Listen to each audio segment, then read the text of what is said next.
It has been 13 years since James Cameron's first Avatar film came out in late 2009, and the hype around it was absolutely huge. It was this big budget film that was pushing the boundaries of filmmaking, technology, and 3D in film. Something that a lot of people were looking forward to. It made a whole bunch of money. It is the highest grossing film ever made. And now the long in production sequel to Avatar has come out. Avatar: The Way of Water. And the question going into this movie is, does it live up to the long time it took to make? Is it worth your time in going to see? And ultimately, was it an improvement over the first movie? We're going to talk about all that and more in this review of Avatar: The Way of Water. At its core, Avatar: The Way of Water is a family adventure drama. Jake Sully and his family find themselves needing to leave their home and go make a new life amongst a different tribe of the Na'vi in order to be able to find safety, since they are in danger if they were to stay in their home in the forest, also putting the other clans in danger. So will this change be able to save he and his family? And ultimately, what obstacles is that going to bring in their lives and on the planet of Pandora? And I'm going to start off by saying that this movie is absolutely beautiful. It's gorgeous. It is one of the best looking films that you are ever going to see. It is truly a technological marvel. But with that being said, there are a few things that I want to mention as far as its presentation goes. There are a whole ton of options when it comes to how you are going to see this movie, so definitely you might want to do some research before buying your tickets on what presentation you're going to see. You can see it in 3D, you can see it in 2D, but beyond that, there is also an option to see it in a high frame rate. This film was shot at 48 frames per second. And essentially what that means is it's going to give the high-paced scenes, the action sequences, this kind of smoother feel as far as how it looks, and at times it looks a little bit video gamey. I believe the reason they did this is because it makes the 3D experience a little less blurry in the high-paced sequences, but it does come across as a bit odd. Some people would call it like the soap opera effect. I say that it kind of looks like a video game. So do some research on whether or not you would like to see it in that high frame rate. If you're going to see it in 3D, that might help it not be as blurry when you're watching it. But however you prefer to see movies, I don't think that the 3D in this movie is going to tip you over to being a fan of 3D, but it's probably the best 3D experience you're going to have in the film. Just keep an eye out on whether or not you want to see the high frame rate edition, or if you'd rather go for the standard Hollywood 24 frames per second that we've had for many years. And even though at times watching the high frame rate was a bit odd, I do think that the action sequences, the set pieces, and even the atmosphere of this film are just absolutely worth going to see. It's really neat to see what they're able to do with technology and filmmaking.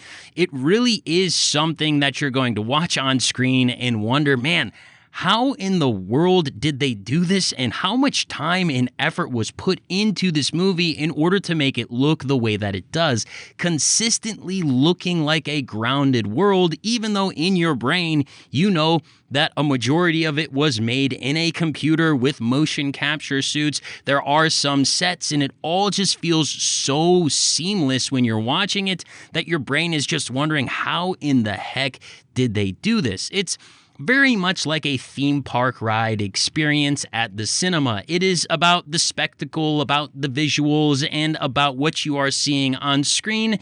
And that means I'm also going to have to address the story and the writing. That is something that is also important when we are watching a movie, because ultimately you're going to be impressed by the visuals, but it's typically that story that's going to resonate with you for the long run. And one of the things that the first Avatar is kind of notorious for is that it is a bit of a rehashed story, something that we've heard many times before. And I believe that that was the biggest thing this sequel was going to have to improve upon, going forward into this movie and the others that James Cameron plans to make. So I believe one of the areas of improvement was that I thought the characters were better, at least the protagonists. I think that Jake Sully, Neytiri, and their family, they have a good, relatable dynamic. They feel like a believable family, and there are different tensions between the parents and their children and the strengths and weaknesses that they have in their relationships, and I found them to be pretty believable and pretty grounded and relatable, and that makes some of the more emotional moments actually be effective, where in the first one, I didn't find the film to be extremely effective. It was definitely more about its theme of preservation of nature than it really was about getting us to connect with the characters in any type of emotional sense. I believe the family aspect that is on display here in the sequel is very strong, but I still think that the villains in this movie and in the first movie just feel a little bit too cartoonish, a little bit over the top, and I wonder if some of that is because they want this to have this really wide audience appeal of all ages so that, a 9 or 10-year-old kid can go see this movie and relate to the characters as well as somebody who is in their 60s or 70s later in life. It's very safe in how it plays its character dynamics. They're all pretty much archetypes that we've seen before, nothing extremely novel, and there is a bit of a cartoony, villainous action, I would say, in this movie, but ultimately it turns out to be something fun. But there are some people who are going to be bothered by that. A lot of people are going to put a little bit more weight on the characters and the story than they will the visual effects. So while I think that the characters were an improvement overall, I think that as far as the plot and the story goes, I say it's right on par with the first one. If you liked the story of the first one, you're going to like the story of the second one. They're kind of at the same level of storytelling. This is a 3+ hour movie, and it is clear that it was in the editing room a lot. This was probably a much longer cut that was cut down to even fit within this runtime, because within the storytelling of the film, there are just some moments where you can tell that certain sequences were cut and that a lot was left on the cutting room floor in order to get an acceptable runtime here, because the scene transitions aren't totally smooth. And one of the things I do appreciate is that what the humans are actually doing on Pandora in this movie is it's pretty much the same thing that's happening in the first film, but at least we don't hear the word unobtainium, which when I heard that watching the first film, I was just like, that's just bad writing. So we don't really have writing that is at that level of bad, but at the same time, it's a pretty average story. It's totally acceptable. It is very much elevated by the fact that the presentation is very good, and it is helped by characters just being a little bit better executed, more relatable within this entry. And so that brings us to the point of, is it worth going to see, or should you just wait, skip it, and see it once it comes on streaming? And for me, I would say that if you like big blockbuster, set-piece-driven films, you definitely have to see this in the theater. It's a breath of fresh air in some ways, that it's not part of a mega franchise or a Marvel movie or a superhero film.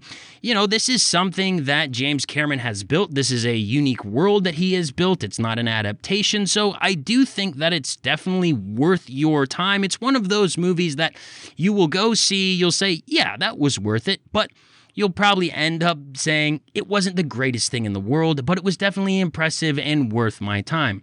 However, if you are somebody who is a stickler for writing, storytelling, character development, there are definitely a lot of cinema sins in this movie as far as plot contrivances go, as far as scene transitions feeling a bit clunky at times.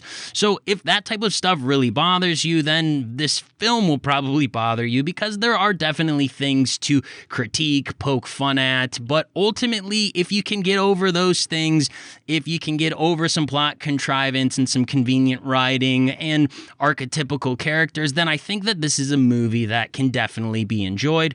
My final score on this film is a 7 out of 10. A lot of weight is being carried by the fact that this is a really well presented film. The cinematography is great. The effects are great. The set pieces are great. The characters are better and the story is average. So I would definitely recommend going out and seeing Avatar: The Way of Water this holiday season. I think there is a movie to be enjoyed here, and I look forward to hearing from you what you thought about the movie after you've gone and see it. Was it worth your time? Do you think that James Cameron needs to work on other things besides this Avatar franchise? Thank you so much for watching this review, and I will talk to you next time on Parallel Quest. Bye-bye.